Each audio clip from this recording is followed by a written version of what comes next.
He's in Florida, right? Yeah. I saw it, as you probably have noticed. Someone's calling out my name, right?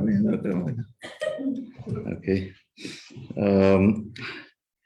Michal is here. She's coming. Maya? Yeah. Rotem?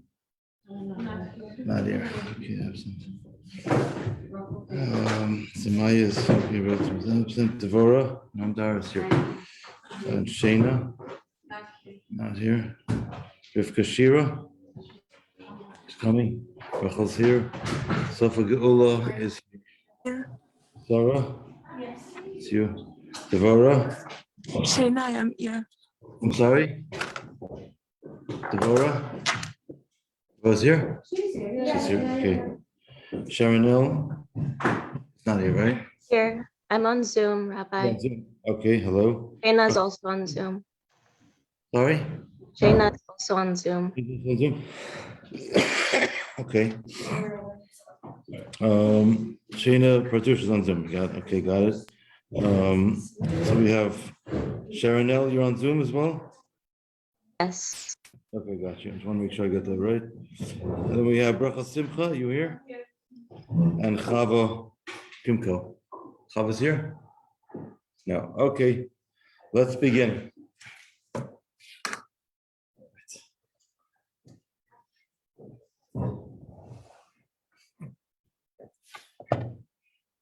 Take out your Sfarim. We are on page 80. We are discussing the halachas of cholov, of milk. So last week, I believe it was last week when we studied, it was not last Thursday, it was last Tuesday. We started the halachas of cholov Yisrael, and we spoke about the heta of Rav Moshe Feinstein. And Rav Moshe Feinstein basically is saying that because in America there's a certain amount of government oversight, therefore we can be sure that they're not mixing in any non-kosher milk into the mix. We as Hasidim don't rely on this heter. Rav Moshe was the only one of his contemporary halachic authorities at the time who ruled this way. All the other contemporary authorities, they were stringent, they did not allow it. Rav Moshe himself says that even though he permitted it, he said that it's proper for a ben Torah to be stringent and only to consume Chalav Yisrael products. So these shilas, these questions were posed to Rav Moshe in the 1950s, like 56, 57, those years, when Chalav Yisrael was not available, and he writes that a ben Torah should be stringent about it. Okay, halacha zayin, then we're going to move on. We're going to get into butter after that. Butter is very interesting, by the way, because there's some halachic properties about butter that you have that are unique to butter. I think I did it last week when we went to Chazard anyways. It's very interesting what Moshe answered a certain Moshe, meaning like a school or yeshiva. If they should be stringent and only purchase Chol Yisrael products for their students, it costs more money. Throughout time, we're on page 80. And after an entire year passes, it's going to cost a lot of money. Let's say, for example, a Chol Yisrael bottle of milk costs, let's say, 50% more than a regular bottle of milk. So if they're buying, let's say, it's a school, let's say they're buying $50,000 worth of bottles of milk, it's going to cost them tens of thousands of dollars more because the Chol Yisrael is more. And the financial situation of the school is soft. It's a euphemism, meaning all schools have no money. They're all struggling. By the way, the Frierdiker Rebbe, which just came from shvat, Frierdiker Rebbe said the sign of a healthy institution is one that has financial, is teetering financially. It's a sign that they're spending money, that they're doing things. If they have too much money, it's a sign they're not doing enough. Anyway, or because it was permissible to buy Nachal Yisrael for the students. Now we turn to page 81. He says, Rav Moshe says that they should only buy Chol Yisrael for the students. And not to be concerned about the loss of money. Because their mandate is to educate the students to be stringent. From anything that has a possibility of Isser, as we said earlier. According to the other poskim that are machmir, that are stringent, meaning the other poskim, the Moshe's contemporaries don't agree with him, like the Minchas Yitzchak, for example. Calls a pasha that's obvious, because according to their opinion, all cholov, all milk that is not milk in the presence of a Jew is prohibited from consuming, because they don't hold of the heter in the first place. So we're saying even Rav Moshe, who holds of the heter in the first place, says that a Jewish school or yeshiva, since their whole purpose is to teach people to have mesiras nefesh v'torah, to do things in the best possible way, they should only serve Chol Yisrael. Before we move on to Halacha Ches, any questions? Yes, question? Yes, I just want to so basically I have a question chocolate. I'm sorry? Not chocolate, chocolate. Yeah. So I'm just confused because it's like Chabad seems like very, very strict with it, but still another like community school like carried like let's say like chocolate like just like buying a piece of chocolate. Is it like so? Is it like a sin with like chocolate? Oh, it's like a different level. And why do we like call? Oh, it's like OUD, so it's not kosher. It's kosher, right? But it's not our level. Anyone has a question? It's a good question, right? Okay, it is confusing, and I appreciate the question. I'll try my best, God willing, to elucidate the matter, to clarify. Let's pause for a moment.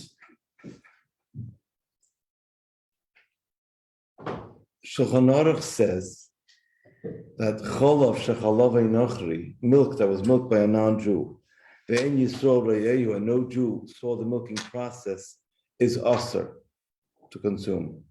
It's forbidden. Cholav it's not allowed.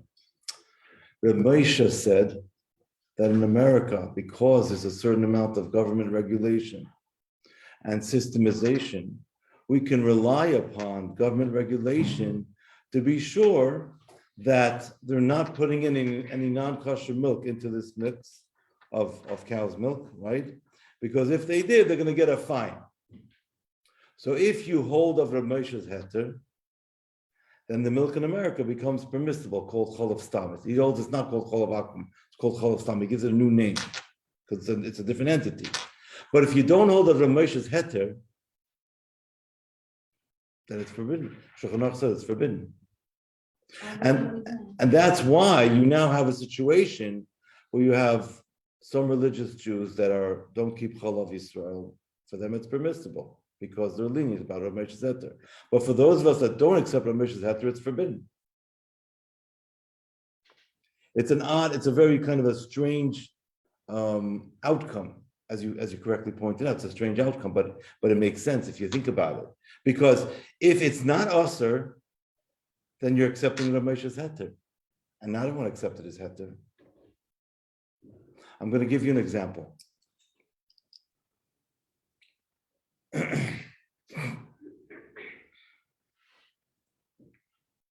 30 years ago, maybe 40 years ago, I don't remember exactly, when laser surgery first came out, to corrective eye surgery, right? So let's say there was only 1 or 2 doctors that did it, and they said it was safe. But let's say 90% of the doctors at the time said it's not safe yet. They don't have enough technology. They don't have the system down pat yet. It's not safe to do it. So if you're someone who was on the cautious side and you were careful, then it's not allowed to be done. It's not safe. But if you're willing to take the risk and you don't care, then for you it's safe. So just because your friend did that surgery doesn't mean you can do the surgery, right? It's not exactly the same example, because here, laser eye surgery, I think, became safer with time. But Rav Moshe is saying, in this situation, someone could be lenient. But for other people, they're not in that situation, or Chassidim, we're not allowed to be lenient about it. And by the way, you also pointed something else out, which, without saying it, but you kind of alluded to something. It creates a very challenging situation, because now you have religious Jews. Some of whom keep Chol Yisrael. Some of whom do not keep Chol Yisrael.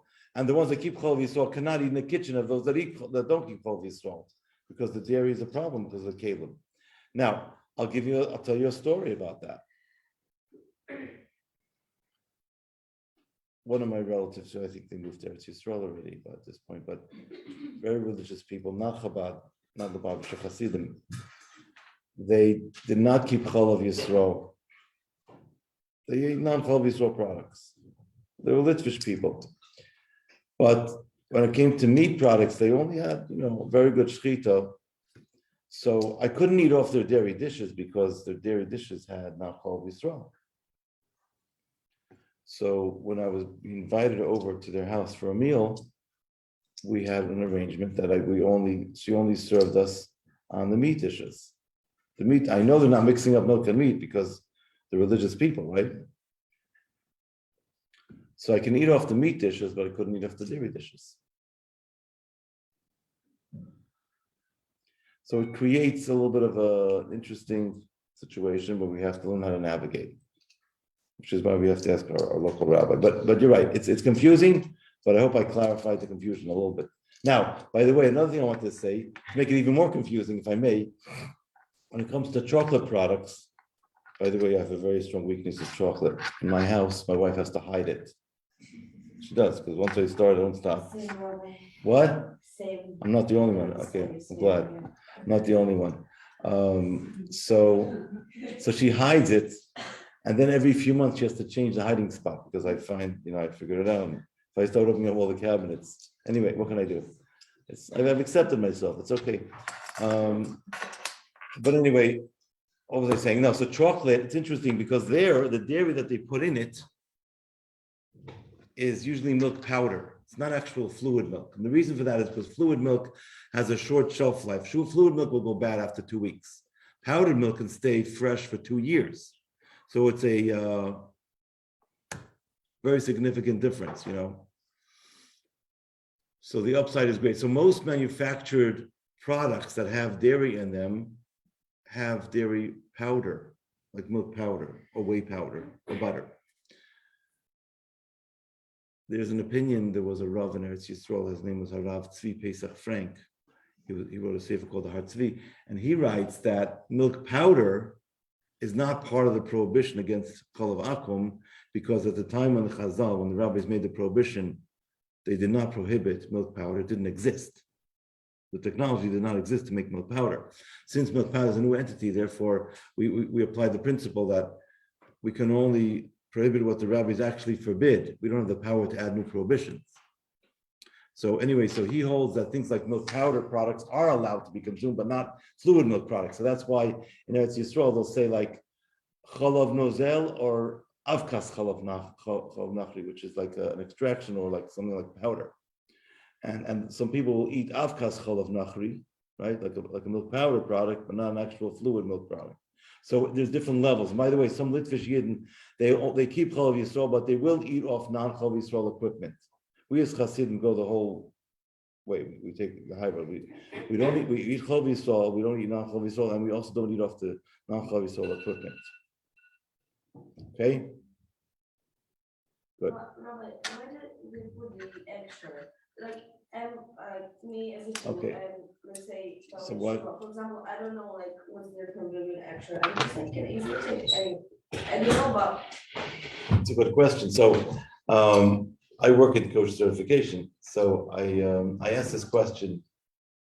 My father-in-law, Rabbi Daniel Levy, of blessed memory, passed away about almost 2 years ago. I asked him this question about 4 years ago by his Shabbos table. I was eating by my in-laws. And a very interesting story historically. His father bought the OK. I work at the OK. His father bought the OK in the OK was started in 1935. I think his father bought the OK in the 60s, early 60s. Anyway, and he was giving a hechsher on non-Chalav Yisrael products at the time. Carvel, whatever, different stuff. So when my father-in-law, which is his son, right, when he joined his father in working at the OK, they had yechidus by the Rebbe. This was in 1977. And my father-in-law did not want to give a hechsher on non-chol Yisrael products because he's a Lav Shechas and he wouldn't eat those products. So he said to the Rebbe in front of his father, he doesn't want to give hechsher on non-chol Yisrael, but his father was already giving hechsher on non-chol Yisrael. So they basically posed a dilemma in front of the Rebbe for guidance. And the Rebbe gave a very interesting reply. The Rebbe said, you didn't ask me if you should give a hechsher on non-chol Yisrael products in the first place. But now that you're doing it, you should continue giving the hechsher on non-chol Yisrael products. For those Jews that rely on the het of Rav Moshe, they should have a reliable hashkafa to get products from. So there is this idea of providing for the masses, at the same time being careful to hold up our standards. By the way, I'm going to share another insight with you, if I can digress a little bit. I love telling stories if you haven't noticed. But the Rebbe had a very interesting approach. As Hasidim, Hasidus emphasize and elaborates and really espouses for us to have the highest standards possible, to keep striving, to keep growing in Avodas Hashem, to try to do things in the best way possible. We see that in all walks of life, in everything that we do. Not easy to be a chassid, but it's very rewarding. But at the same time, the Rebbe would encourage people to do things that would be beneficial to Yidden that are not yet religious, or that are just keeping a very basic standard, in a quiet way, not in the name of Chabad. I'll tell you a couple of stories about that. There was some Rav who wrote to the Rebbe that it really Manhattan, because it's an island and you have it surrounded by water, and there's elevation, there's a natural Erev. I'm not an expert on the halacha of Erev, but he had some kind of calculation that according to one opinion that there's really an Erev in Manhattan, therefore it's not a problem if people carry on Shabbos. And he could do a few things. You know what the Rebbe answered him? The Rebbe said to him, make the Erev, but don't tell anybody.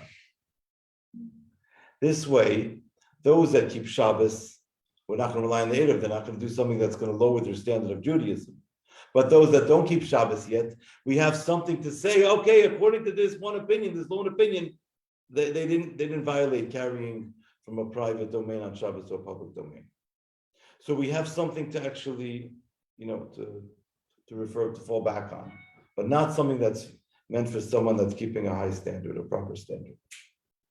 So to milk the value of it for whatever it's worth, whatever value we can get out of it to enhance the spirituality, the level of kedusha in the world, we should do, but not that it should chas v'shalom lower our standards.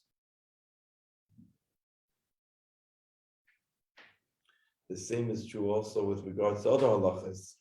But I'm saying, so the Rebbe that was the Rebbe's approach. Always look to, in a quiet way, not in the name of Chabad.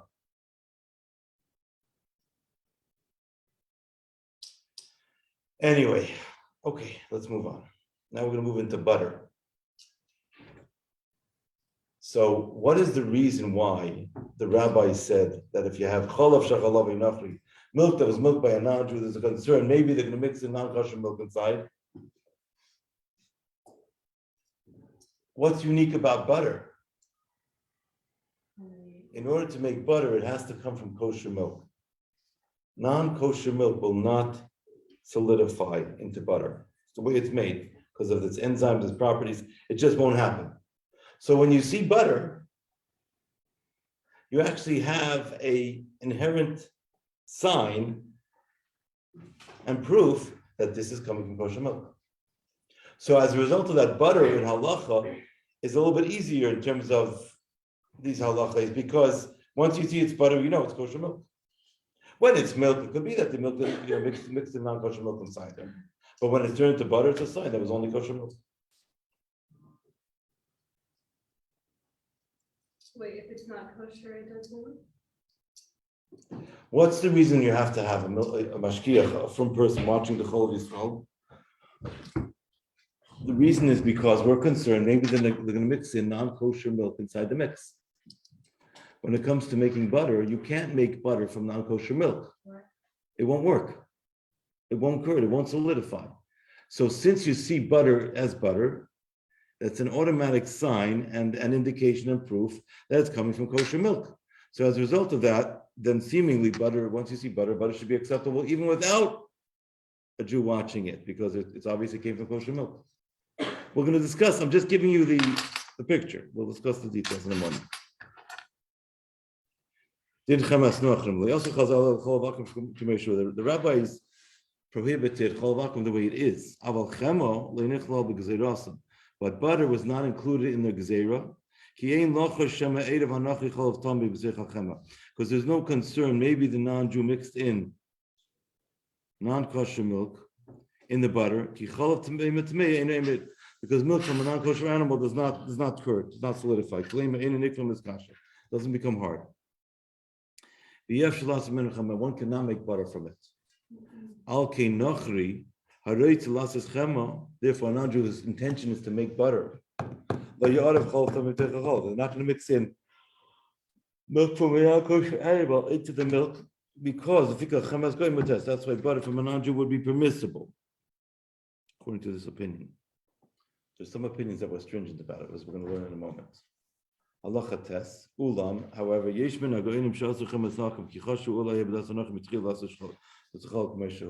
there are some of the go'inim that said that we're not allowed to eat butter without a hechsher, that wasn't supervised by a Jew, because we're concerned maybe the non-Jew lechatchil on the onset had in mind to drink the milk as milk itself, and then they put in some other non-kosher milk inside, and then they changed their mind, and then they made butter.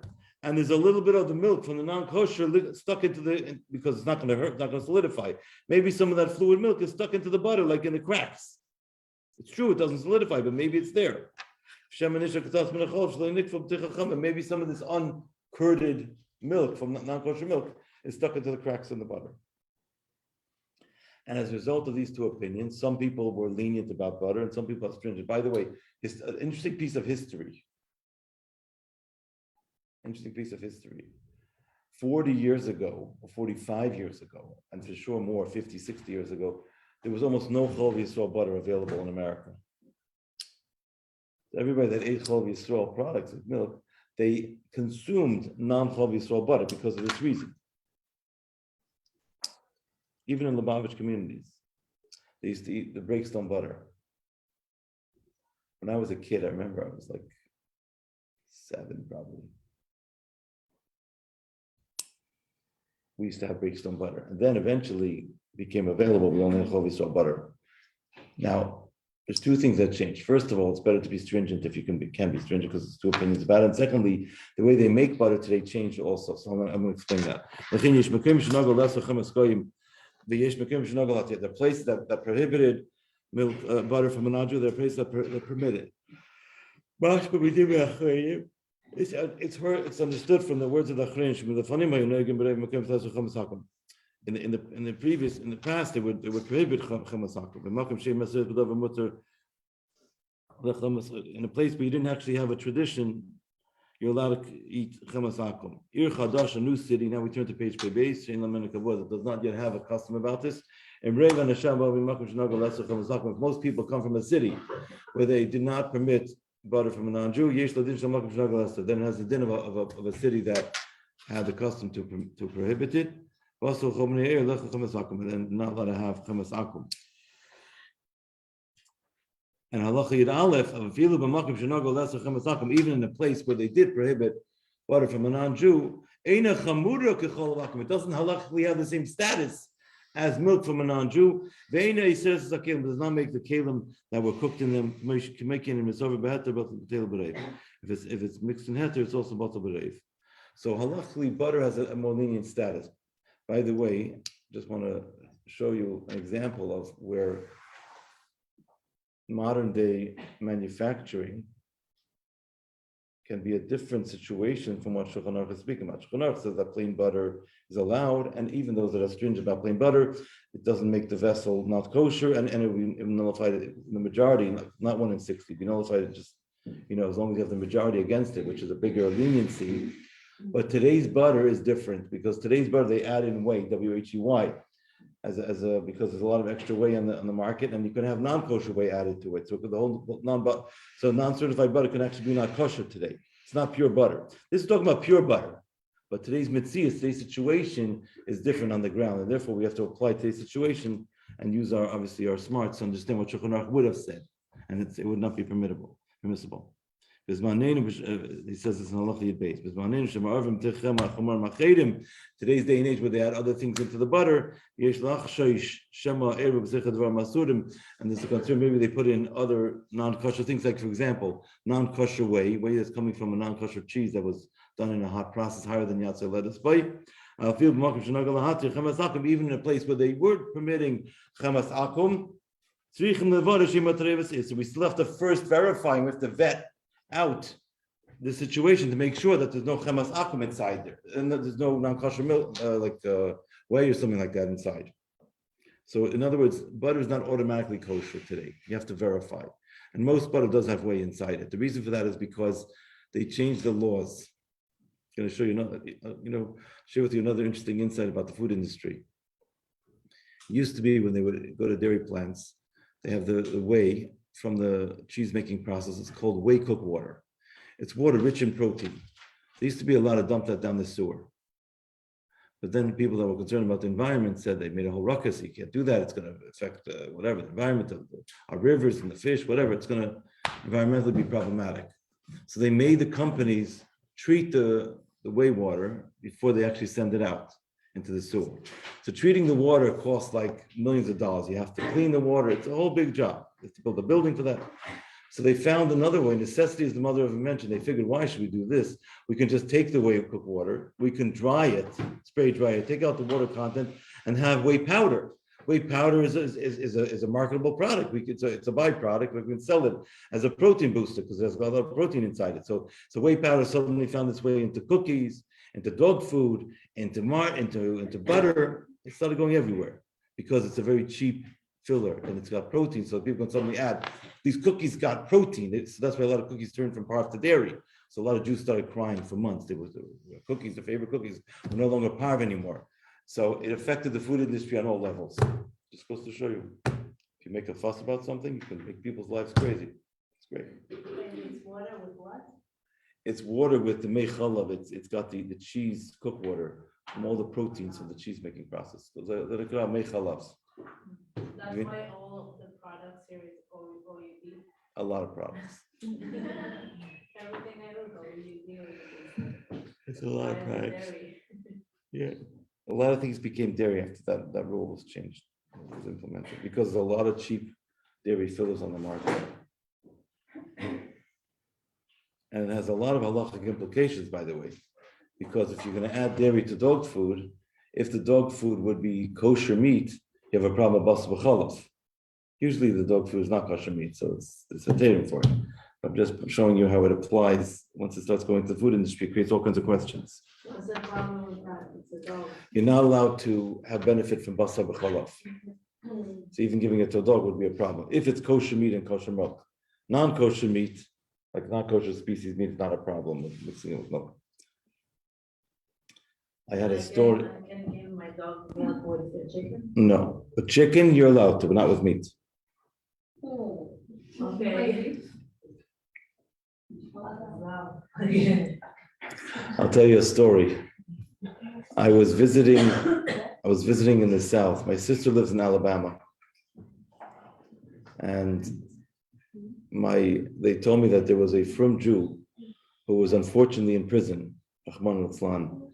And they were in Georgia, then they were transferred to Alabama before they were going to be sentenced. And the person was in prison in Alabama, and they was a half an hour away from the Chabad house. So until the prison arranged for this prisoner to have kosher food, it took like a few weeks. Chabad used to drive food to the prisoner every day for 3 weeks straight. Wow. Half an hour each way. Pure Avas Yisrael. No photo ops, no payment. Push it, another Jew.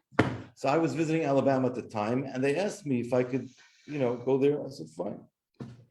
So I went there, and I happened to know this prisoner. I knew some of his family members. Anyway, he was very grateful, and I was given the whole security clearance. But the prisoner asked me a question. I think also my brother-in-law questioned my brother-in-law shliach there. He said, for the first few days before he had kosher food, what he was doing was he'd get the snacks. They have snacks from a vending machine. So you get corn chips, potato chips, pretzels, whatever it is, I don't know. He would get whatever snacks, and then he would take his meal, his prison meal. It wasn't kosher. He would trade it with another prisoner for snacks. So that he'd give the meal away to another prisoner, and that prisoner would give him, let's say, 5 snacks, because he was living on snacks all day. So then he thought to himself, this person knew how to learn. He said, well, maybe I'm not allowed to do that, because maybe the food that they're giving out is basar b'cholov, right? It's not kosher. It could be a mix of milk and meat. And I'm not allowed to have benefit by taking the food, giving it to another inmate, and then swapping snacks for that. But anyway, we had to ask a shayla. It turns out it was permissible because it was not kosher meat. But the shayla was a valid question. Okay, any questions so far? By the way, it's a complicated religion. Just accept it. Yeah. You understand? A little bit, yeah. Okay, so if like I'm going to, אם אני אורחת אצל מישהו בבית, Yeah, you're אני good. לא יודעת ממי שמעתי את זה, אבל אמרו לי שאם אני אורחת והאוכל הוא לא בהכשר שלי, אז אני יכולה לאכול כאילו ממקום של לא לבייש את מי שאירח אותי, מקום של אהבת ישראל, כאילו. אני לא יודעת, אני מתחברת לזה, אבל אני לא יודעת... מה זה מתחברת? Like, I like this idea. You like it? Because it's like I had a cousin, family, and like, you know. Yeah, I understand. Yeah. So first of all, there is a concept in halacha about not embarrassing your guests. But like with regards to halachas of non-pas yisrael, or if there's non-pas yisrael and it's better quality, there's such a thing. But when it comes to non-pas yisrael, we don't apply such a concept. What you should do, but you have to be careful not to embarrass relatives. Of course. What you need to do is you need to talk to them in advance before you come. And one of the things that can help is to tell them. It's a long discussion, but to tell them that, a lot of times what happens is when we become religious, our non-religious relatives will say something like, what's going on here? We got a fanatic, you got so religious, you got involved with the Hasidim and all this stuff. So, but you can say that actually our grandmother, our great-grandfather, this is what they did. I'm not doing anything new. I'm connecting to my roots. Now, if they don't feel ready to do that, that's their journey. But they can't ridicule, they cannot complain about this. I'm coming back to what. No, but this helps take away feeling of uncomfortable, because once they see that you're just, you're doing what grandmother did, your grandfather, this is tradition. Okay, now what can? I don't want to make him feel not good with that. Okay, so you have to explain to them. Now, when I had relatives that were not religious, because my father was about teshuvah. So when I would go to, my grandmother kept a tradition. She was traditional. So I used to eat whatever I could eat there. I'd make sure to eat. So I'd eat a banana, I'd eat Cheerios, she would give me orange juice, nuts, whatever I'm allowed to eat, I would eat. And she knew, but I didn't let it get in the way of our relationship with the family. Very, very close relationship with my family members. I'll tell you another story. I have an aunt, she lives in New Jersey. She's not religious, my father's sister. And we visit her a lot. So when we visit her, if we come for supper, we bring our own barbecue, like the portable barbecue. We barbecue outside, we bring all the food. She buys the drinks, she buys the rugelach from ShopRite, the ones that are Pas Yisrael, and then we have supper together. So we don't let it get in the way of our relationship. There's respect. I don't try to change her, but she wants to do more mitzvahs, she does. I encourage if she wants to. But the point is that there's a way to do it where we're not going to make the relatives feel bad. I'll give you another example. If for example, if you decide, if you're vegan, you only have vegan food, and your relatives eat meat, are you insulting your relatives by not eating meat? Or you don't have any dairy because it's an allergen for you. Are you insulting them by not having dairy in their house? No, it doesn't work for you. It doesn't fit your diet. It doesn't fit for your system. So spiritually, that's what it's about. We're talking about a sensitive spiritual diet. It's about what the key here is to present it the family, מדבר את זה באופן המקובל.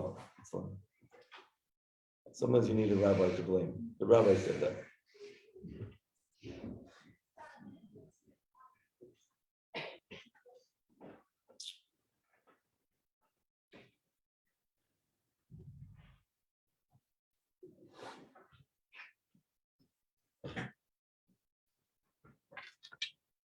So we spoke about butter. Now what about yogurts? And what about heavy cream?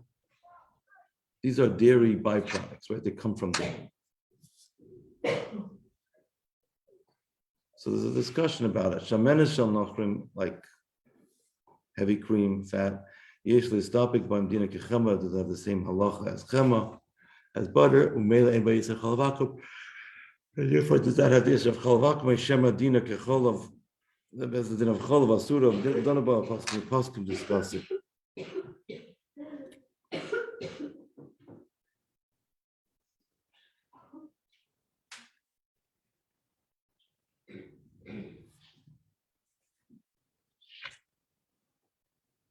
Yogurt, and also the yogurt, let's say, shalnachim donabay paskim in din kechem alatira is that the same thing as chema or not. Af sheish matirim shamenes yogurt, even though there are those that permit shamenes and yogurt, mikomagam das harbe achreinim shenachal behem. Many achreinim say we should not be lenient. Move to kol hashela inel b'makom shenachal at chema shalnachim. This whole shaila is only in a place where there's people are permitting chema shalnachim, because we said there's two opinions about it, right? If you're permitting the butter anyways, so the question becomes, does yogurt and heavy cream fall into the same category as that of butter? Some say you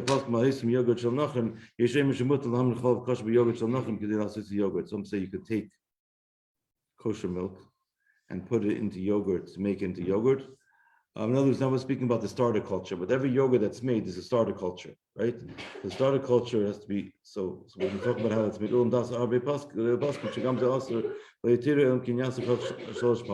it's only permissible if you make a starter culture 3 times, and then the 4th time you can use that for yogurt. I'm going to explain.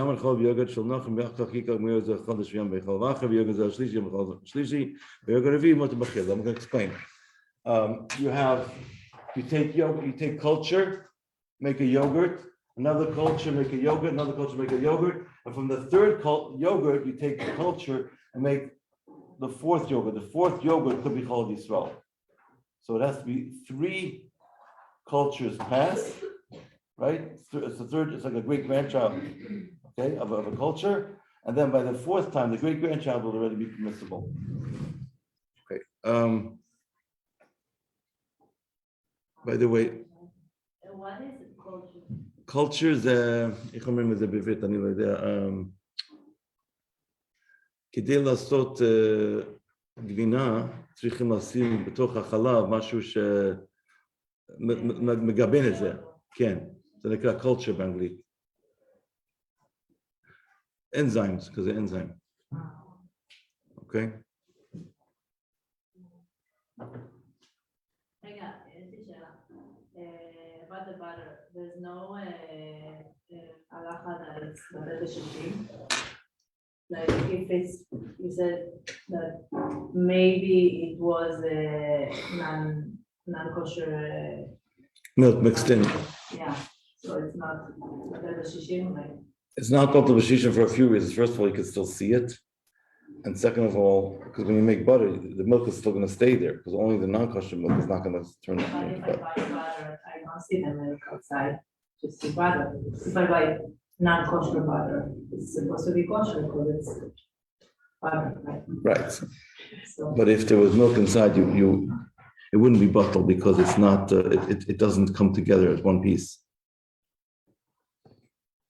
yes, but if I buy it at the store. You don't see butter, but you don't see milk because they don't put non-kosher milk inside. Right. Doesn't mean there's not a concern that they won't do it though. Okay, אבל אני יכולה לקנות. I can buy butter, like, if I'm far. Yes, there are opinions like that. We said there's an opinion that says that. Okay. Okay. Now the next halacha is Avkas cholov. That's if the butter does not have anything else in it. No chumarim acherim, just pure butter. Some say you can have avkas cholov shenachim, which is milk powder shem be'isach cholavakum, and some say that it's also. That's the hard tzvi. When you have milk powder. Okay, we're going to stop by halacha tezvav. I wanted to actually, one more halacha if you don't mind. You know what? I think we have to wait because it's not enough time. But I'll make a note that we're up to halacha tezvav.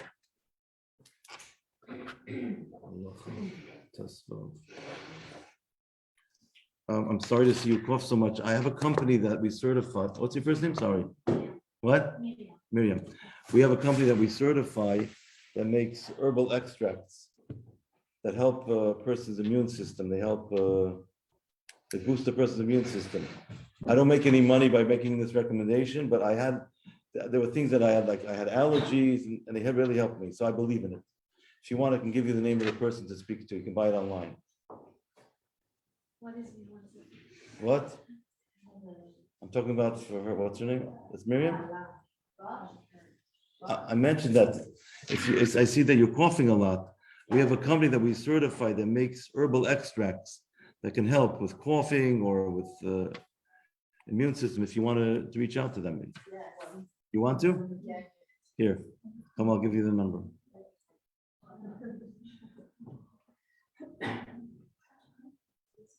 Here's the website. The company is called Herbalist and Alchemist. That's the email address. You can just go on the website also. Okay. Thank you so much. Okay, Herbalist and Alchemist. You can look it up online. Okay, girls, have a good Shabbos. Atzlocha de Gatag, sei gesund. Alle gute Sachen.